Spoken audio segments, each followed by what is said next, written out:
અખિલ ભારતીય રાષ્ટ્રીય શૈક્ષિક મહાસંઘ પરેશભાઈ પટેલ, મહામંત્રી, ગુજરાત રાજ્ય.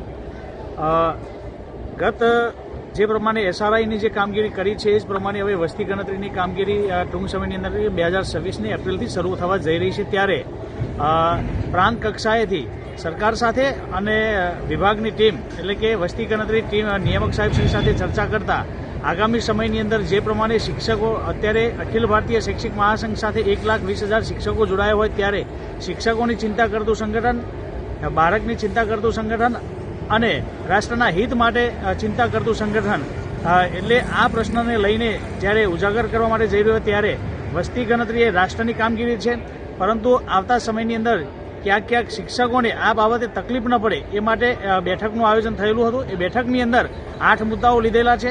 તેમાં 26 પ્રકારની કેડરને પણ આની અંદર સમાવેશ કરવો, સાથે મહિલા હોય, બીમાર હોય, અપંગ કોઈ શિક્ષક હોય તેની વાતને ધ્યાનમાં લેવી.